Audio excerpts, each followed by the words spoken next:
Cuando la patria llama y los valores están en riesgo, es momento de rugir. Bienvenidos a la guarida del león.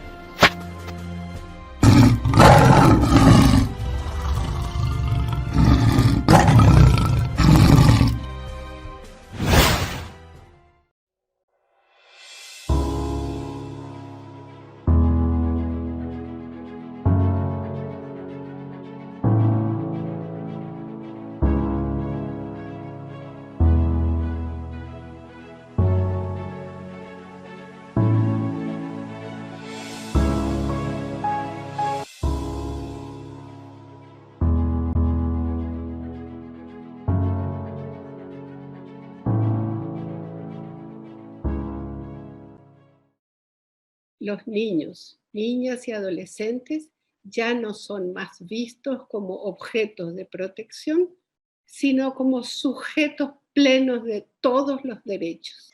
En este cambio de enfoque, la patria potestad sufre una transformación y deja de ser un poder absoluto en manos del padre para convertirse en una función social en que está directamente interesado el Estado y que atiende con mayor énfasis el interés superior de los niños y niñas. eh, Tenemos que lograr transformar esa cultura basada en las ideas de inferioridad y superioridad de los sexos y en los roles estereotipados que tienen los hombres y las mujeres. La educación, de acuerdo con lo que establece la Convención sobre los Derechos del Niño, por ejemplo, tiene como objetivo potenciar esos cambios. De hecho, que el 85% de los casos de abuso sexual se produce dentro del entorno familiar. A veces el lugar más seguro muchas veces no es la casa. Y los grandes aliados allí son las escuelas, los profesores, las profesoras, que son los que dan las señales, ven las señales de alerta y hacen la denuncia.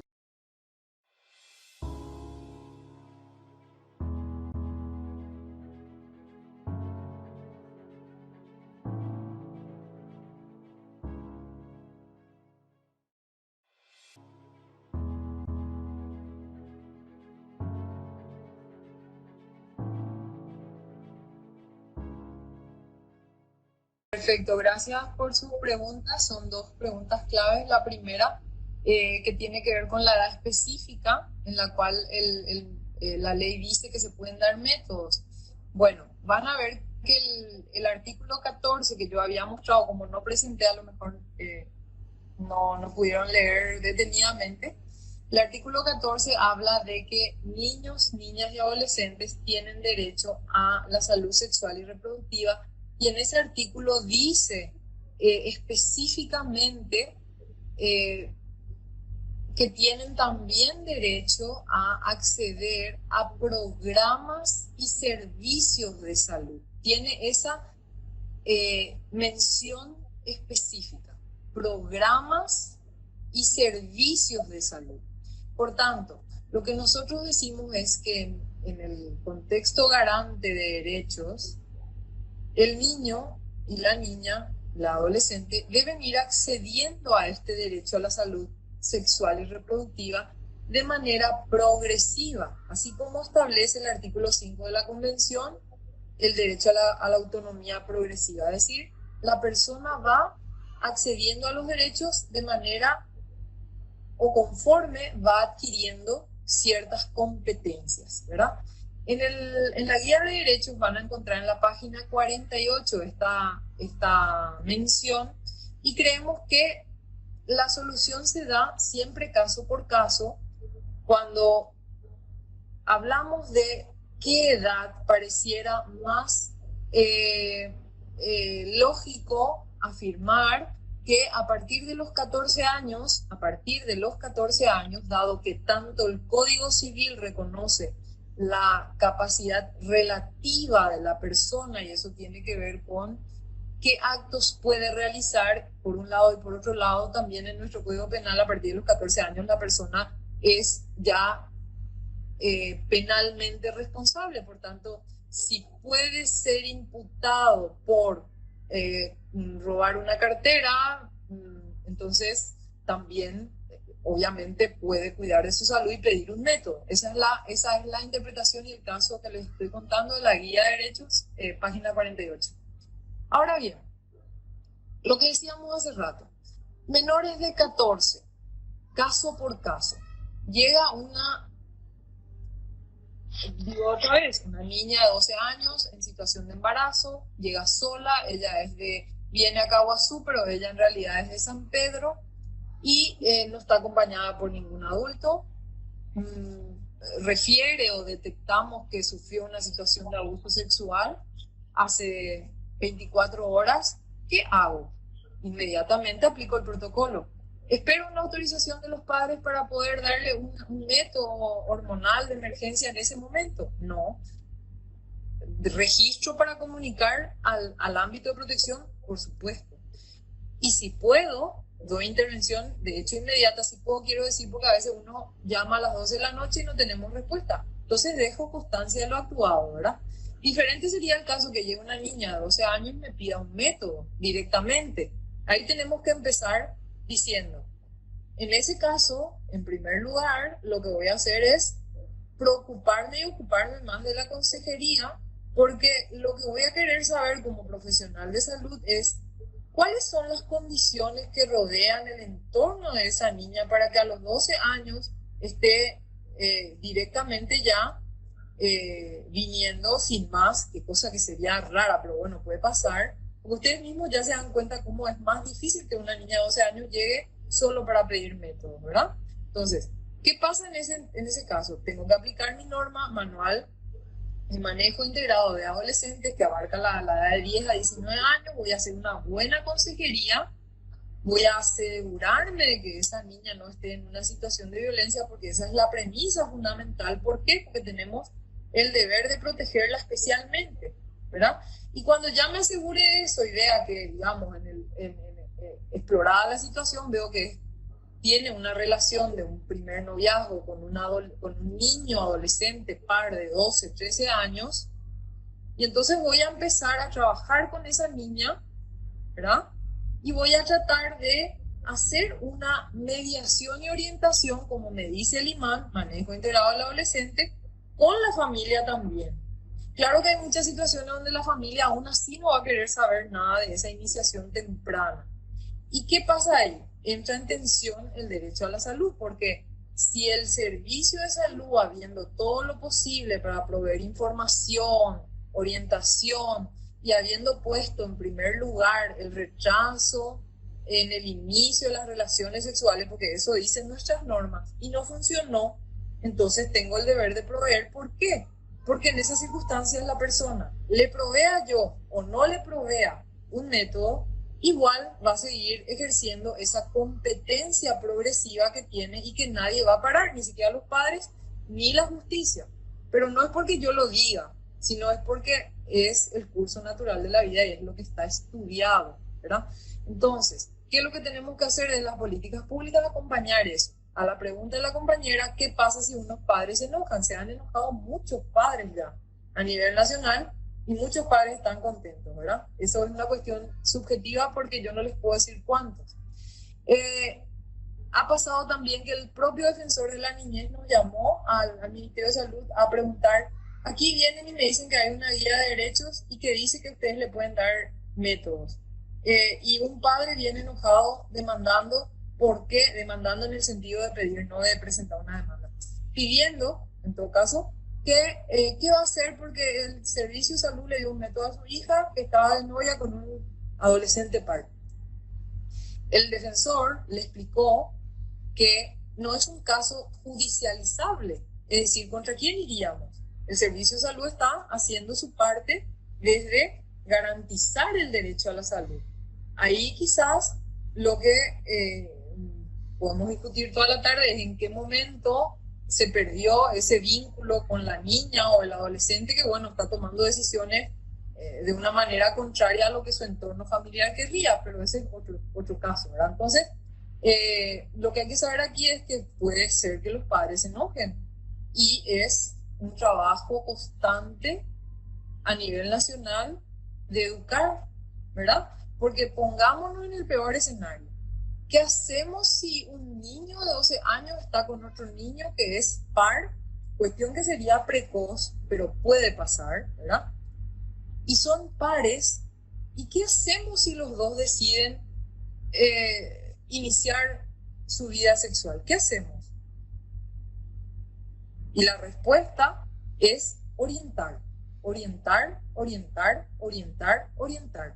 Porque prohibir dura tanto como tengamos una llave para cerrar eso en algún lugar. Cosa que se hacía antes, hoy ya no se hace, no tiene que ver con un enfoque de derechos, pero además yo les traigo la respuesta. No funciona, porque dura tanto como podamos prohibir. Entonces, todo ese enfoque es el que, imagínense, trabajo tenemos que educar, ¿verdad? Y educarnos a lo mejor a nosotros también, porque crecimos claro que crecimos en una educación diferente.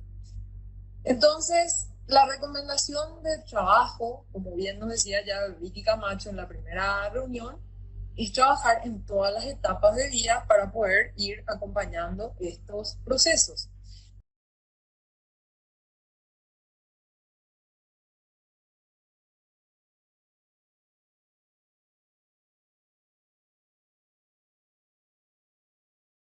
¿Qué significa aplicar el enfoque de derechos de la niñez?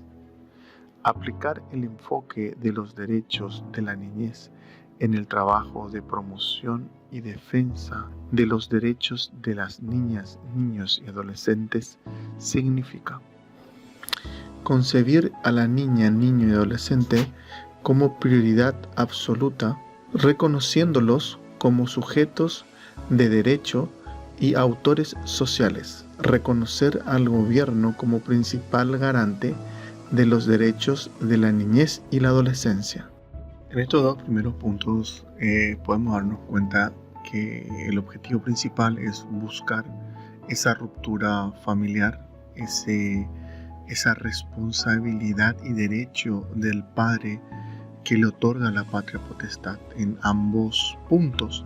Si nos damos cuenta, en el primero estamos perdiendo todo control del niño porque el niño tiene su propia motivación de decisión. Él puede decidir y puede ser tomado como sujeto de derecho, ¿verdad? Entonces también ya como un actor social. Eso hace como que lo extrae de la familia y lo deja ya como un individuo, un ciudadano autónomo hasta cierto punto, ¿verdad? Y en el segundo paso es abierto y es alevoso. Lo que sugiere es una pérdida total de la patria potestad, colocándole como principal garante al gobierno. Y ahora me pregunto yo y le pregunto a ustedes, con este nivel de corruptibilidad y de corruptos que tenemos dentro de los gobiernos, ¿ustedes estarían dispuestos a darle al gobierno que sea el principal garante del futuro de tu hijo? No, yo no lo veo así. Reconocer a los padres, madres y familiares como los principales encargados del cuidado de la niña, el niño y el adolescente. Brindar un ambiente amigable a las niñas, niños y adolescentes.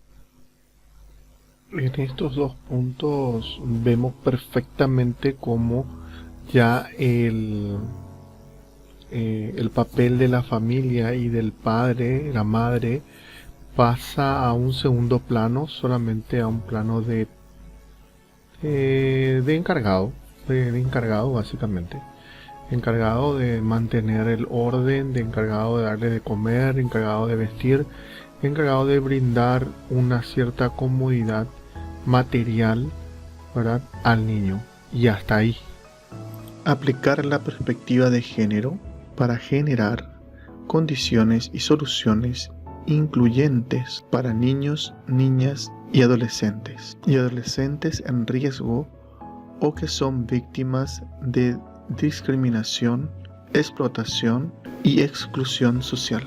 Tratar el problema de las estructuras desiguales de poder, clase social, sexo, origen étnico, edad, etc. Acá hablan directamente ya de lo que vendría a ser la ideología de género y todo lo que eso implica y trae detrás, ¿verdad?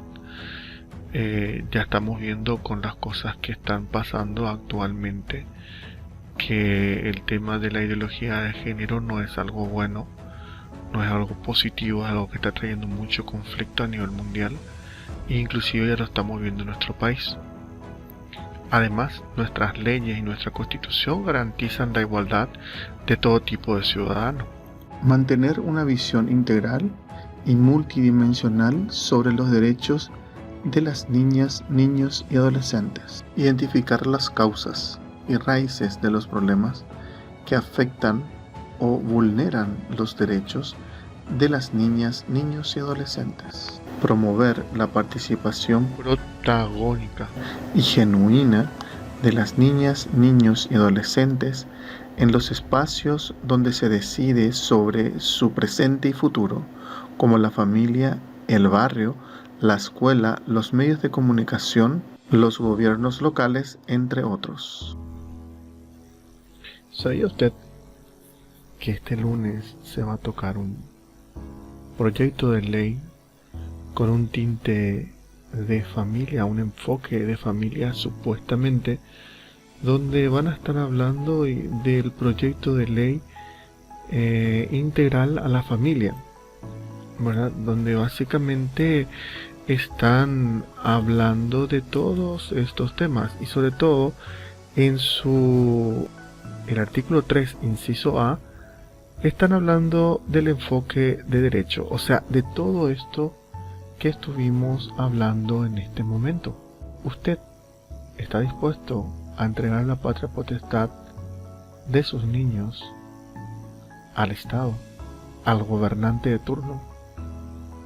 ¿Qué pueden llegar a hacer con tanto poder? Pregúntense eso y pregúntense si está dispuesto a correr ese riesgo.